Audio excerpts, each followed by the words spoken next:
Assalamualaikum, ketemu lagi dengan saya Novika Madia. Dan kali ini karena udah kelamaan lockdown dan jarang banget ya udah siaran langsung, kali ini saya pengen menantang saya sendiri untuk menjawab beberapa pertanyaan. Dan ini ada 40 pertanyaan, dijawab dengan cepat. Dan saya juga ingin menantang kalian semua bisa nanti menjawab pertanyaan ini. Nanti pertanyaan saya kirim ya, saya taruh nanti di Facebook. Kalian juga bisa menjawab pertanyaan ini dan bikin video ya. Ini adalah cara bagaimana kita mengenal diri kita sendiri. Oke? Baik, sekarang saya mau menjawab pertanyaan-pertanyaan ini. Saya dapatkan pertanyaan ini dari teman saya juga, dan saya juga diminta untuk menjawab pertanyaan ini untuk terus dibikin konten video. Oke. Pertanyaan yang pertama, jika Anda diberi pilihan siapapun di dunia ini, siapa yang Anda inginkan sebagai tamu makan malam bersama Anda? Paulo Coelho. Saya pengen banget deh makan malam bersama dia. Yang kedua, dengan cara apa Anda ingin menjadi terkenal? Aku nggak pengen terkenal. Jadi nggak mau terkenal lah. Yang ketiga, film apa yang paling mempengaruhi kehidupan Anda? Karena saya suka nonton film, jadi banyak ya film yang mempengaruhi. Apa ya? Yang jelas film itu dominan mempengaruhi hidup saya daripada buku ataupun komunikasi dengan orang. Yang jelas film yang lebih banyak mempengaruhi hidup saya. Tapi film apa yang banyak mempengaruhi saya kayaknya susah ya, karena banyak. Oke, yang keempat, buku apa yang paling mempengaruhi Anda? Lah sama nih, cuma yang jelas buku yang saat ini juga menjadi pijakan dari bagaimana cara saya berpikir itu bukunya Imam Al-Ghazali. Buku judulnya Menjemput Maut, yang saya baca kelas 2 SMP. Yang kedua itu bukunya Dale Carnegie, itu saya baca kelas 1 SMP. Jadi bagaimana saya bisa mempengaruhi orang, menjadi punya leadership, itu dari Dale Carnegie. Jadi 2 buku itu ya. Oke, next. Sebelum menelpon atau bertemu dengan orang, apakah Anda berlatih apa yang akan Anda katakan? Kalau nelpon enggak ya. Kalau bikin video juga enggak. Tapi kalau diundang jadi pembicara, biasanya saya memang harus latihannya di dalam mobil gitu kan. Kalau kita lagi melakukan perjalanan, biasanya saya ngomong sendiri, tapi bukan ngomong sendiri, sebenarnya latihan gitu loh, bagaimana cara berbicara di depan publik dengan tema yang ini gitu. Itu ya. Terus pertanyaan yang keenam, seperti apa hari yang sempurna bagi Anda? Apa ya? Hari yang sempurna, bangun tidur, pokoknya mengerjakan apa yang pengen aku kerjakan. Dan saya itu sudah sejak lama tidak pernah merencanakan besok mau ngapain ya gitu, saya nggak pernah. Jadi bangun tidur ya udah, mau ngapain gitu kita kerjakan. Udah gitu aja. Kalau misalnya pengen sarapan apa atau mau olahraga atau apa, enggak. Saya dari sejak saya mengikuti meditasi Vipassana di Wihara Buddha itu ya, sejak itu saya tidak pernah merencanakan besok ngapain, kecuali kalau itu berkaitan dengan jadwal ya. Misalnya saya diundang jadi apa, atau saya bertemu dengan siapa, itu oh ya besok saya jam segini mau ketemu ini gitu. Tapi kalau misalnya besok nggak ada apa-apa, saya nggak pernah merencanakan besok mau ngapain, jadi mengalir saja itu ya. Pertanyaan ke-7, kapan Anda terakhir bernyanyi untuk diri sendiri atau untuk orang lain? Nyanyi apa ya? Kayaknya pas waktu awal lockdown lah, saya lagi beres-beres perpustakaan, terus nyanyi nyanyi lagu ini. Yang paling aku sukai cuma dua, lagunya Judika yang judulnya Mama Papa Larang karena suaranya ngepas banget gitu. Terus yang kedua nyanyi Goyang Nasi Padang. Itu aja dua lagu yang saya kuasai dan hafal liriknya. Yang lain saya nggak hafal. Oke, lanjutnya pertanyaan yang ke-8.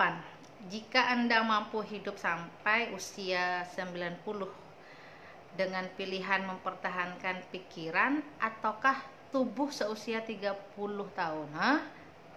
Pikiran apa tubuh ya? Bisa nggak milih dua-duanya? Kalau pikiran nanti gue gila.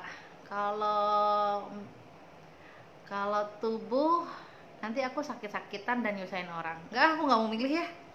Oke, next. Jika Anda diberi tawaran, Anda ingin mati seperti apa? Udah ngomongin mati.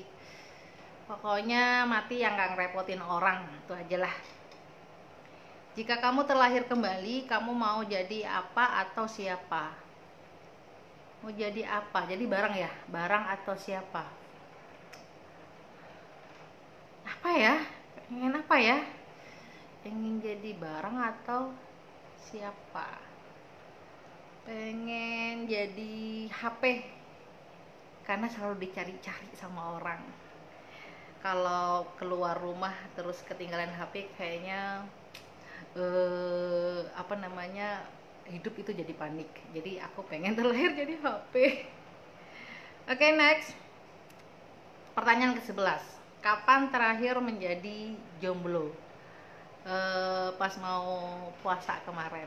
Jadi ini saya udah jomblo sebulan lebih. Percayakah Anda dengan cinta pada pandangan pertama? Percaya. Rata-rata pacar-pacarku itu karena pandangan pertama. Ketemu gitu ya pertama langsung senang gitu aja. Jadi aku percaya sih. Tapi kalau sampai jatuh cinta itu enggak, cuma senang aja pada pada jumpa pertama, pertemuan pertama itu iya, aku percaya. Next, pertanyaan yang ke-13. Di pertemuan pertama, kamu ilfil sama laki-laki atau perempuan yang sombong? Nggak tahu ya, kalau ketemu sama orang terus dia ngomong tentang dirinya sendiri gitu ya, aku nih gitu ya, saya ini pokoknya tentang diri sendiri aku langsung ilfil. Itu yang kayak gitu. Tapi kalau kan banyak orang yang tiba-tiba ilfil karena dia nggak rapi, penampilannya nggak bersih, itu mah biasanya karena salting aja gitu. Tapi kalau udah sombong gitu aku langsung ilfil, mau ganteng kayak apa, mau cantik kayak apa, mau pintar kayak apa, mau kaya kayak apa, mau menyenangkan kayak apa, tapi kalau sudah ngomongnya itu sombong banget, ngomongnya tentang aku langsung ilfil. Oke. 14. Sebutkan 3 hal yang Anda dan pasangan Anda tampaknya memiliki samaan. Oh, ini mantan ya, sama mantan. Apa ya? Saya sama mantan nih hubungan udah 5 tahun. Dari 2015, baru pisahnya kemarin pas Ramadan. Kesamaannya justru kami nggak punya kesamaan ya. Kami itu lama karena nggak pernah nutupin kalau ada apa-apa. Jadi kalau misalnya ada masalah mesti ngomong. Itu aja sih. Tapi kalau masalah dia bohong, dia pernah bohong, aku juga pernah bohong. Gak ada sih, gak ada kesamaan. Paling pokoknya kita terbuka. Kalau ada apa-apa harus diomongin, ada masalah harus didiskusikan. Itu aja sih. Terus kenapa berpisah ya? Karena keinginan saya dan dia tuh nggak jadi satu. Saya kepengen dia di sini dan dia kepengen saya di sana, jadi tidak ketemu. Jadi akhirnya berpisah saja. Berpisahnya baik-baik dong, masa berpisah kayak anak muda, nggak mungkin lah. Oke, next. Apa yang Anda paling syukuri dalam hidup Anda? Banyak, semuanya aku syukuri, alhamdulillah. Saya punya keluarga yang luar biasa, teman yang luar biasa, guru yang luar biasa, hidup yang menyenangkan, semuanya enak, semuanya aku syukuri. Oke, lanjut. Jika Anda bisa mengubah apapun tentang cara Anda dibesarkan orang tua, itu apa? Apa ya? Saya udah bersyukur sih punya orang tua yang yang saat ini. Cuma yang kalau seandainya aku ubah, kali ini kan aku punya anak asuh ya. Lah, karena saya tidak suka dilarang-larang ataupun disalah-salahin. Orang tua kan begitu ya biasanya ya, tapi saya nggak pernah menyalahkan orang tua saya karena begitu. Cuma saat ini saya ke anak asuh saya itu menerapkan cara mendidiknya dengan tidak menyalahkan, tidak juga melarang-larang, pokoknya dukung aja. Ada yang ya walaupun belum waktunya ya, tapi saya yakin bahwa dia akan tahu gitu loh apa resikonya, apa manfaatnya, apa buruknya pacaran, dia akan ngerti sendiri gitu. Oke, next. Uh, Jika Anda bisa bangun besok dan memperoleh satu kualitas atau kemampuan, apakah itu? Pengen punya kemampuan bisa melihat orang mati, arwah. Gue pengen punya kemampuan itu. Jadi bisa melihat orang yang sudah mati gitu dan bisa berkomunikasi dengan mereka. Oke, pertanyaan selanjutnya, jika bola kristal bisa memberitahu Anda kebenaran tentang diri Anda, hidup Anda di masa depan, apa yang akan Anda ingin tahu? Gak ada sih. Saya justru tertantang tertantang dengan apa yang terjadi besok. Jadi nggak perlu pengen tahu. Seru aja gitu. Kalau sudah tahu kan nggak seru gitu kan. Itu aja. Jadi aku nggak pengen tahu masa depan saya seperti apa, karena itu jadi lebih seru itu, ya nggak sih? Oke, next. Apakah ada sesuatu yang sudah Anda impikan untuk lakukan dan mengapa Anda tidak melakukannya? Saya tuh kepengen banget 1 tahun hidup di luar negeri, ya bekerja ataupun apapun gitu, tapi bukan berlibur ya. Saya kepengen merasakan hidup di luar negeri selama 1 tahun, itu aja.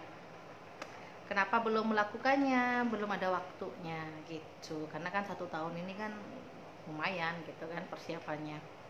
Oke, next. Apa prestasi terbesar dalam hidup Anda? Apa ya? Prestasi saya tuh merasa itu menjadi prestasi ketika apa yang saya omongin itu terwujud. Kayak misalnya dulu tuh ya, saya ngomong sama orang saya tuh akan jadi caleg gitu. Jadi pas saya jadi caleg beneran, itu buat saya bangga gitu, walaupun nggak menang gitu. Tapi waktu itu aku kan bilangnya caleg, calon legislatif, bukan menjadi anggota legislatif. Tapi apa yang saya omongkan itu ternyata terjadi, itu buat saya prestasi ya. Apapun, misalnya saya mau bilang nanti itu aku mau ke India lah, terus aku ke India beneran, itu buat saya prestasi. Jadi apa yang saya omongin dan aku bisa wujudkan, itu buat saya prestasi tuh. Oke. Ini pertanyaan yang ke-21. Apa makna persahabatan bagi Anda? Oh, besar. Saya tuh mending kehilangan pacar daripada kehilangan teman. Kalau pacar kan ini ya, ada beberapa hal yang tidak perlu disampaikan ke dia. Tapi kalau teman itu semuanya aku sampaikan. Jadi kalau lagi galau-galau mesti aku nyarinya teman gitu. Lanjut. Nomor 22, apa yang Anda nilai paling tinggi dalam persahabatan? Kepercayaan. Ya, kepercayaan. Siapa orang yang paling mengerti kamu? Sahabat sih yang ngerti gitu. Tapi ibuku juga orang paling ngerti. Yang kalau misalnya saya lagi nggak mau banyak ngomong, ibu tahu apa sih yang harus dia lakukan. Ya, itu deh. Terus apa nih? Bagaimana jika rahasia terbesarmu terkuak ke publik? Gak apa-apa, saya nggak punya rahasia. Saya tuh yang paling saya syukuri, saya tuh tidak pernah punya rahasia. Semua rahasia yang saya punya itu sudah saya sampaikan ke teman-teman, tapi teman-teman yang tertentu. Jadi rahasia yang ini ke teman ini, ke rahasia ke ini teman ini. Jadi terus kalau seandainya aku pernah bohongin orang gitu ya, saya mesti ngomong sama teman saya dan aku udah bohongin orang begini-begini gitu, tapi saya melakukan ini karena untuk kebaikan semua orang, misalnya kayak gitu. Tapi aku nggak punya rahasia. Jadi itu yang bikin aku nyaman, aku bahagia karena aku nggak punya rahasia. Semua rahasia sudah saya sampaikan. Perkara nanti misalnya saya mati ataupun rahasia itu terkuak, aku nggak masalah, silahkan aja. Terus oke. Nomor 25, apa memori yang paling berharga dan paling mengerikan bagi Anda?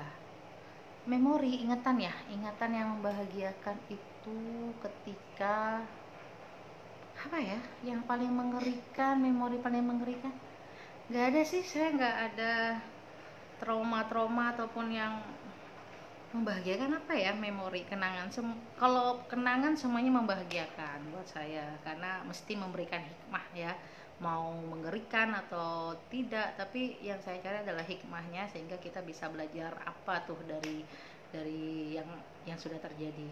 Jadi memori yang paling berharga saat lagi jatuh cinta kali ya, kan kalau jatuh cinta tuh awal-awal seru gitu. Yang paling mengerikan apa ya,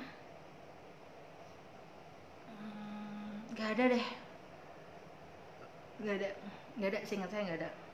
Oke, lanjut ya. Jika Anda tahu bahwa dalam 1 tahun Anda akan mati tiba-tiba, akankah Anda mengubah sesuatu tentang cara hidup Anda?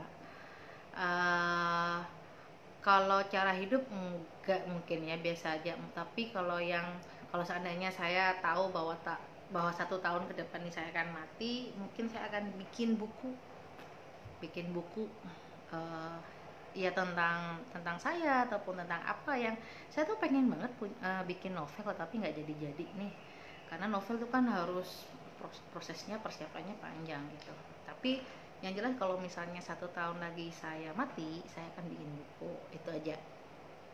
Oke, next. Apa peran cinta dan kasih sayang dalam hidup Anda? Maksudnya gimana nih? Apa peran cinta dan kasih sayang dalam hidup Anda? Apa ya? Mungkin dukungan. Buat saya orang itu akan cinta dan sayang sama saya ketika mereka mendukung apa yang saya lakukan. Itu aja lah ya. Oke, seberapa dekat dan hangat keluarga Anda? Apakah Anda merasa masa kecil Anda lebih bahagia daripada kemudian? Oh iya, buat saya bahagia ya, masa kecil saya bahagia dan saya bersyukur berada di keluarga ini. Udah, itu aja. Next, bagaimana perasaan Anda tentang hubungan Anda dengan ayah dan ibu Anda? Baik sih, kalau Abi itu tempat untuk diskusi gitu ya, walaupun kami sering bertengkar, tempat debat gitu aja. Tapi kalau masalah hati, masalah perasaan, saya nggak pernah sama Abi. Sama juga dengan Umi. Kalau Umi apa ya, hubungan jadi kasihan aja sih sama Umi. Jadi saya ngerasa bahwa saya masih belum bisa membuat ibu saya bahagia, jadi ya sudah, ayo kita bahagiakan.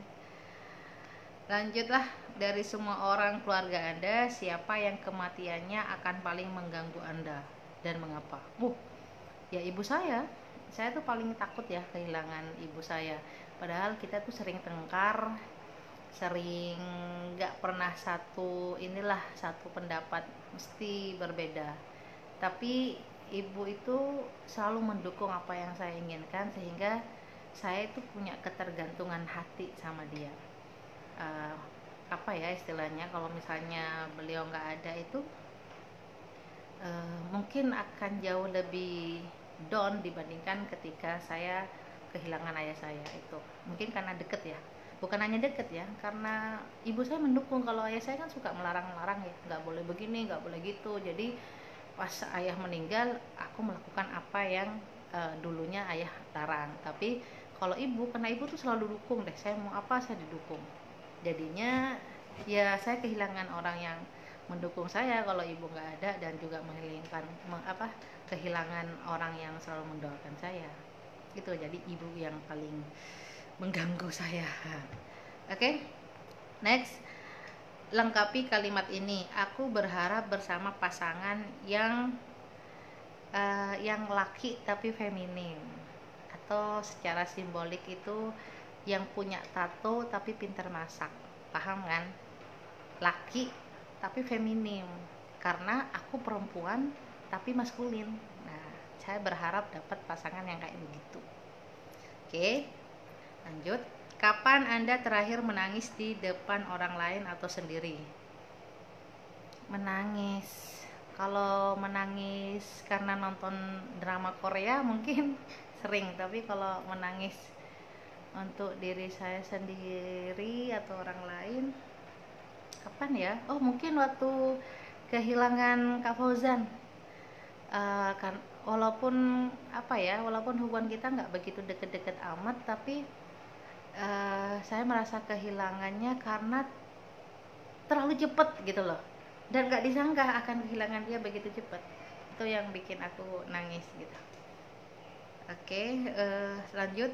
Apa ketakutan terbesarmu dan kondisi apa yang membuatmu ragu atau takut? Takut apa ya? Ragu, takut, gak ada sih. Apa ya yang bikin takut dan ragu? Gak ada.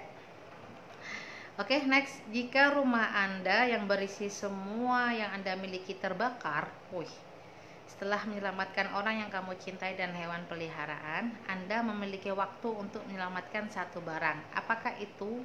Laptop. Mengapa? Karena banyak data dan semuanya ada di laptop. Jadi laptop yang akan saya selamatkan. Oke, apa yang bikin kamu jatuh cinta sama dirimu sendiri? Apa ya?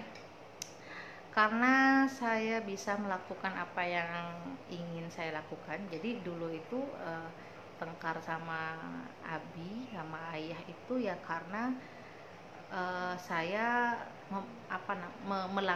melanggar apa yang ayah saya larang. Nggak boleh begitu, tapi saya langgar terus. Tapi justru yang bikin saya bangga karena saya melanggar itu, saya tahu banyak hal. Karena tahu banyak hal, wawasan dan pengalaman saya juga banyak, sehingga saya saat ini ngerasa bahwa saya jatuh cinta karena saya punya sikap itu sih. Bukan berarti saya nyuruh kalian suruh ngelanggar ya, cuma ya lakukanlah apa yang kamu inginkan biar kamu lebih sekarang lebih banyak bersyukur gitu. Oke, lanjut. Kebiasaan apa yang sering kamu lakukan untuk dirimu sendiri? Aku tuh sering ngasih hadiah ya buat diri saya sendiri. Kalau saya sudah melakukan melakukan sesuatu yang kayaknya menyedihkan atau tersiksa gitu ya, kayak misalnya nulis atau bekerja gitu ya, yang sampai buat diri sendiri. Nah, kalau sudah selesai pekerjaan itu ya, sudah selesai plok gitu, padahal udah nggak, jarang makan, jarang tidur juga, tapi aku harus selesaikan pekerjaan itu. Kalau sudah selesai, biasanya saya menghadiahkan diri saya itu dengan misalnya ke salon gitu, pokoknya membahagiakan diri lah, atau renang atau macam-macam. Jadi saya selalu memberikan hadiah buat diri saya sendiri dengan dengan hiburan, atau misalnya jalan-jalan ke luar negeri, atau ya gitu deh. Itu yang biasa aku lakuin, selalu memberikan hadiah buat diri saya sendiri. Oke, next. Pertanyaan ke-37. Apakah kamu sering memikirkan perkataan orang lain tentang dirimu? Enggak.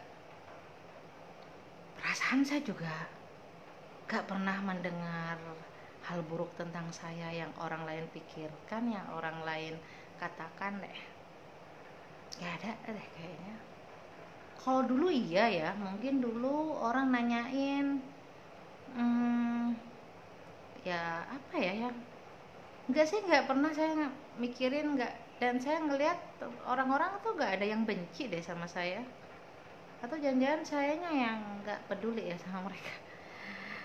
Gak ada sih, aku nggak pernah mikirin perkataan orang. Kalau seandainya orang lain bilang kamu kok begini-begini, ya itu hak mereka sih ngomong. kan kalau saya juga punya hak untuk tidak menggubris mereka itu ya, saya jadi nggak peduli deh. Pertanyaan yang ke-38, pernah nggak kamu merasa hatimu kosong? Pernah, dan itu biasanya jadi firasat akan kematian seseorang. Ya dulu pernah tuh saya ngerasa kosong gitu ya, ada apa ini ya, padahal saya nggak punya masalah, nggak punya macam-macam, tapi kok kosong. Dan ternyata itu orang yang saya kenal, orang yang baik, orang yang kadang-kadang punya tanggal kelahiran yang sama gitu ya sama aku, meninggal gitu. Itu menjadi firasat tuh ya. Tapi kalau yang lain enggak sih. Kalau kosong biasanya saya mencoba untuk keluar dari kekosongan itu dan melakukan banyak hal, salah satunya bikin konten video ini gitu. Oke, next, kenapa kamu memilih pekerjaanmu sekarang? Mana suka lah, suka aja, apalagi alasannya, nggak ada kan. Terakhir, apa yang membuatmu tidak percaya diri? Apa ya yang membuatku nggak percaya diri? Apa ya, pokoknya kalau saya tidak ready ya, tidak siap ketemu sama orang, atau jadi gini, saya sering tuh teman-teman SMS pengen ketemu gitu, ataupun pengen ketemu. Kalau saya sendiri nggak siap dan tidak ingin, jadi nggak usah dipaksa. Itu jatuhnya saya tuh jadi nggak percaya diri gitu. Terus yang kedua, saya tuh nggak percaya diri tuh kalau saya melakukan sesuatu yang tidak menjadi menjadi bakat atau kemampuan saya. Misalnya saya kan nggak bisa baca puisi, terus disuruh baca puisi, saya tuh udah nggak percaya diri gitu aja. Oke, saya sudah menjawab 40 pertanyaan tentang diri, dan saya akan menantang Anda semua untuk bisa menjawab yang sama dengan apa yang saya lakukan dengan membuat konten video. Siaran langsung juga boleh. Oke, terima kasih, selamat sore.